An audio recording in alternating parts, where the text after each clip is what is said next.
One of the interesting elements of this matchup is create a problem, but Ruben, of course, has been known to kind of go a certain direction, Andrew, although yesterday against Morton, he went Miter Mortar, and then he went E-Giant Bowler, two things that are not usually in Ruben's repertoire. Yeah, you know, and we saw some interesting stuff from Ruben throughout the day. I mean, we saw Hog with Royal Recruits, which is not something you normally see, so maybe a bit of trickeration there, as we see Hire protecting his little prince.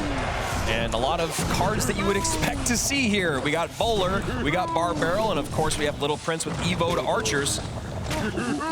Ruben's been running Bowler, E-Giant, of course, yesterday, but also a ton between yesterday's competition and today in his normal ladder and practice play, so no big surprises for me here, which raises the question, is this also not a surprise for Hire as he goes E-Giant at the bridge? Yeah, hyper aggressive here, and the thing with Ruben running E-Giant, he's only got a 50% win rate with E-Giant here in CRL, and that's a very nice NATO for him to clean everything up. Another Bowler comes down to take on the other Bowler, but good damage in here early for Hire. First blood drawn, and as you look at these two decks, and the Magic Archer lineup. Oh wait, excuse me, that is a Bowler lining up for two very nice shots. They should do a matchup where the Bowler cosplays as a Magic Archer and vice versa. I'm here for it. You hear that? Drew, Seth, Max, Oiku, anybody? 23-19, 24-18, separated by just over 100. Under.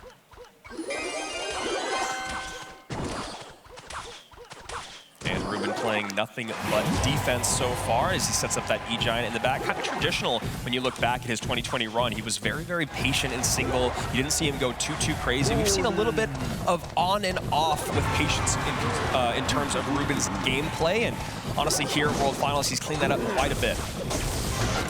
Well, one of the things that's made Ruben a special player for a long time is a good sense of when to go full gas and when to throw on the brakes.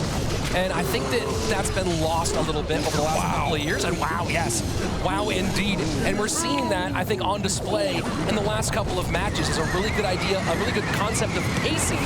We'll see if that pays off here, though, as he has a nasty E-Giant push to deal with. Yeah, it feels like Hire maybe took the better of that back and forth, and now Bowler has to come down late. Ruben trying not to give too much lightning value, but still going to take just a little bit more damage. Ruben may be spending just a little bit more than he should have over the river there, trying to take care of the Little Prince of Hire. And now E-Giant, Bowler, Baby Dragon. Baby Dragon will go over towards the Tombstone, which is not pulling the E-Giant. Yeah, and so that is huge. Wow. And now the Bowler maybe gets a lineup. It does. No, Bar Barrel behind, but still Bowler on the board. And so much is being spent by Hire to not do anything other than survive. Sudden death overtime, and that death looking closer and closer for Hire as what was a relatively comfortable lead suddenly melts away, and you see the tilt of the head there from the WEDGM former captain. Yeah, he knows he's in a bad spot here, knowing that Ruben should just go right back on offense. That's exactly what he does, and with time ticking down, you know that Hire is starting to feel the pressure. 1746 to 1278.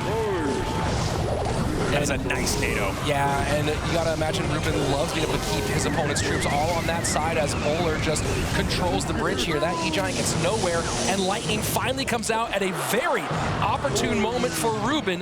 Hire sets up Bowler, 70 seconds left. Almost feels like the nail in the coffin, that Lightning, but still Hire has 1 minute to respond, and we all know how quickly E-Giant can stack up damage, but how on earth? And you see there Ruben doing a great job, Rich, not playing the Tombstone. I love varying that defense. This is what we talked about yesterday, is people were having trouble with the buildings being sniped by the Evo archers and trying to make plays that predict that, either with changing up your sequencing, changing your building placement, or even trying to pick up the aggro from those Evo archers. We just saw Ruben do that very well. Yeah, gets that Lightning in on top, and it's a, you know, that's a credit to Hire, is, you know, Rich, because we were talking yesterday about how well Hire and even Not Afraid were showing the track of cycle, and Hire was ready to go with that Tombstone, trying to pick off that Tombstone, but Ruben just 1 step ahead of him with 20 seconds remaining.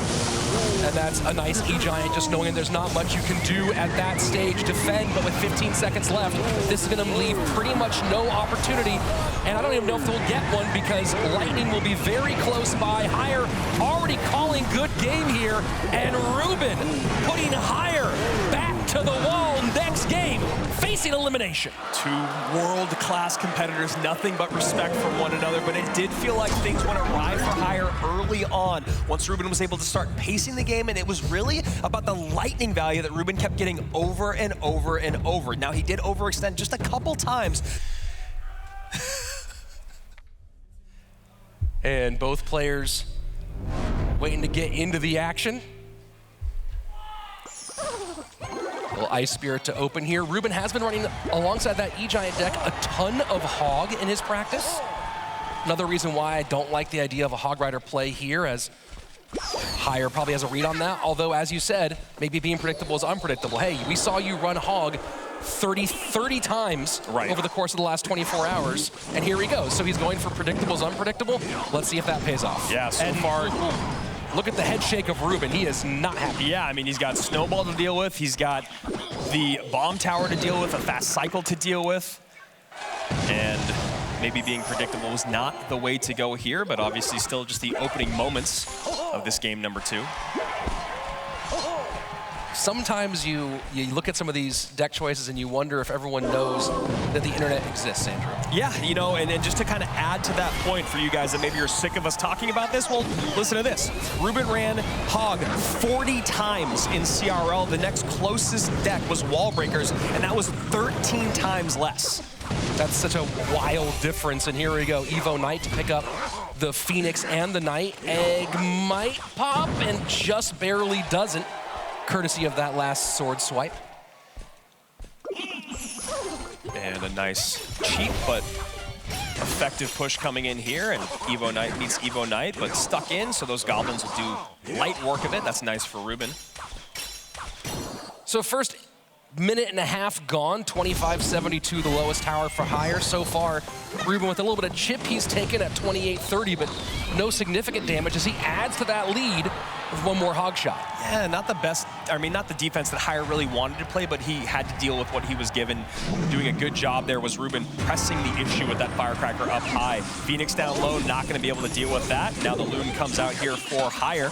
I believe this is why Ruben felt some stress as well, is noticing that he has Tesla, Firecracker, Ice Spirit, and that's it to control these Loons. And that's a great call by Hire. I mean, obviously we have just a little bit less game tape on Hire, but he did not run Balloon at all this season.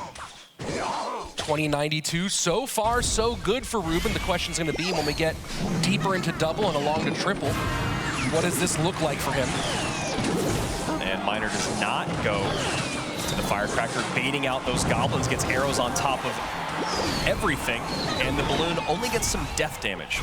And the Phoenix gets pulled as well as the Goblin stays just a little bit alive. So again, you see a little shake of the head from Hire, and these players noticing every single tiny thing that goes right or goes wrong and how critical that can be. I mean, Ruben is playing this very, very well, and just like we were saying moments ago, it feels like the Ruben of old, just on top of the cycle, knows exactly how to pick apart everything that Hire can send his way. And, you know, even though he only has the Tesla, Ice Spirit, and Firecracker, it doesn't even feel like he's wanting for any sort of air defense. Well, the big question is going to be once we get in deep and we start seeing some fancy plays with the Phoenix, Loon, and Miner, does it hold up there? But Ruben's got the best thing going for him right now, which is a big lead and almost a very big mistake from Hire. Yeah, a lot spent there for Hire to almost take a Hog hit, but he gets away with one. The pressure from Ruben's great here. It's not letting Hire get the elixir to go in with Loon Plus, because he can't really go simple. He has to go a little bit more complex. And look at this, Hog in,